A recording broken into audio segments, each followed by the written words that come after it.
Hello, I've dealt with a few different wheels over the years, and today I'd like to talk about damage, specifically cracks on wheels.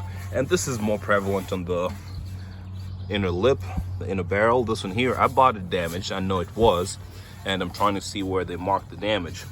You can see that this one here has been marked, and there's a crack. I guess there was an attempt to use some sort of sealant. I don't know if it would work very well long term, but the person that sold me the wheels told me that it was holding just fine. I can almost tell you why. Because he had tires like this. They were so stretched, so it's not like it was sealing right against that. And if anything, yes, the wheel is cracked, but not really into the bead surface. See, well, this one kind of went in, but he told me it was working, so at this point I'll just have to take his word for it, but I wouldn't really guarantee it myself. If or when I sell this wheel, I will sell it as a damaged wheel. Anyway, so I'd like to offer a theory as to why this happens. And as I said, it happens mainly to the inner lip. The reason is, as a wheel is designed, it's meant to be used like this. Yes, the outer lip has more support with regards to, when you consider the spokes. This one here is out there floating, but because wheels have maximum load capacities, the people that design them intend for them to be used flat. Now, when you bring in variations like this right here, this is a stretched tire, and what happens is that instead of having, look at what a standard mounting looks like, you have a little more flesh outside the spokes, right? Outside the face. Here, this is a tread surface, and the wall is stretched all the way to the end. Sometimes they don't even go to the end, but this is a 10.5-inch wide wheel, and this tire is 245, I believe, if I can find it. Yep, 245, that's millimeters wide. So this is what your contact surface is. And people do stretch tires for various reasons, but one of the reasons they do is because they want to fit a wider wheel, and maybe it's a style thing, the stunt look or the VIP look. They put a stretched tire so that when you get a larger wheel than would typically fit in your car, in your application, they tilt them. And when you tilt them, when the car lowers, because when you mount this wheel on certain cars that we have, the sedans, it actually pokes out already. But so when the suspension rests on it, the wheel goes inside. If you have a thick tire, it might contact your fender, your fender liner, or your rear quarter panel. So they get this so that when it lowers, it doesn't impact your body. So challenge is that when you lean it like this, you end up loading the wheel in a way that it was not designed. The part that was supposed to take quite, I'd say, more of the load ends up being relaxed. It does actually still take some load on it, but your lip ends up taking a lot of it.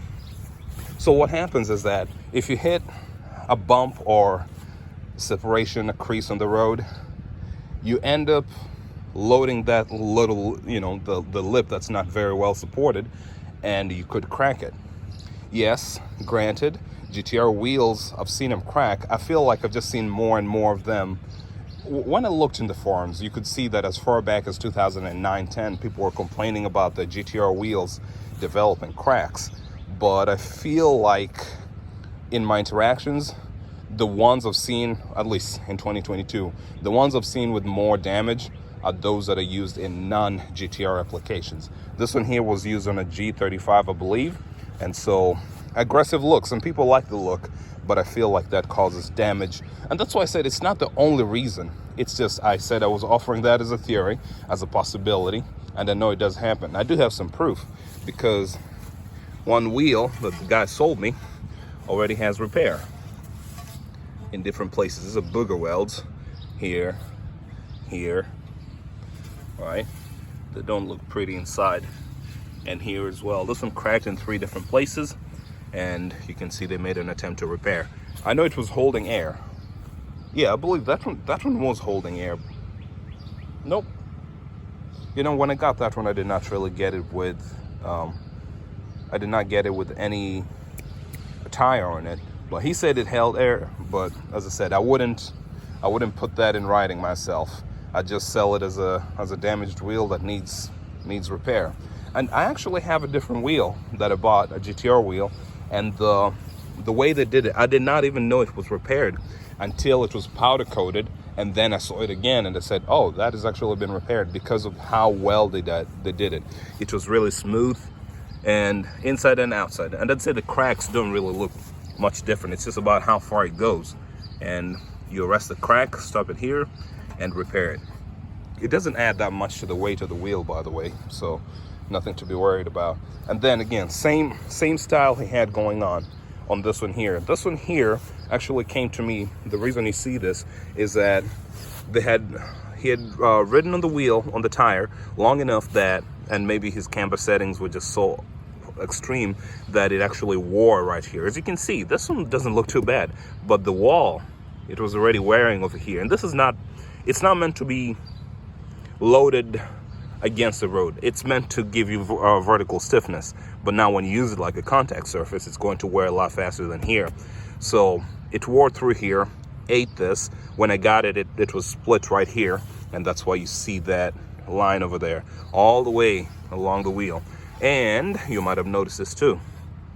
Although this one did not crack, I don't know how long he rode on it like that. I don't know if he stopped riding on them because, you know, the tire popped and then forced him in this situation. But you can tell that this got in contact with the road, and it's a little, yeah, maybe it was a smooth road and ended up not popping. But yeah, it's really interesting that this one has no cracks on it yet. I intend to take it to the sandblaster, and usually they do magic. I measured it, and apart from looking a little rough, it did not chew off a significant amount of material from that lip. So I think it's salvageable. Just have to take it to a sandblaster and then see what happens when it comes out the other end. And then this one here, I'll be removing the tire at home, which is an interesting thing. The reason is I took it to tire shops in town, and they said, no, we can't even get our tools on it. So it was just too much hassle for them, and I know for liability reasons they couldn't go to the cowboy methods. So I removed those tires myself at home, and I'll be sharing that video. So this video, as I said, it's just giving you a possibility. As I said, GTR wheels in the past seemed to crack. People did seem to complain about them. People that had them on their new GTRs. I don't know if that problem was solved. I know sometimes, every once in a while, I've seen it with Nissan and Infiniti, they issue a recall for wheels. And sometimes I look at a wheel thinking, it looks fine. You know, why do I need to bring my 2001 Q45 to get my wheels replaced? But, you know, they'll look the same to you, but maybe the manufacturing is a little different. I was just leaning more on when you have a wheel that might or might not be prone to damage, and then you start doing things like that, you might accelerate the rate and increase the chances of actually causing damage. And that's an interesting one, because as I said, that one did not break. These ones here, the tires did not pop. We don't have any evidence of that, but it cracked. Yeah, I would say sometimes even when you have fat tires, you know, wide tires, wide enough, you might end up hitting something in a way, even when you have cushioning, right? Just because even if you had the tire that was hanging over the edge, right? Just for the reason that you have it loaded like this, although the wheel might not be in contact with the ground directly, the fact that you're loading this lip would increase the chances of damage happening over here. So, okay, that's it. If you've got different reasons and if you've got different forms of evidence, I would appreciate knowing it. I've dabbled in wheels a long time, and at least my observations have been like this. Okay, later.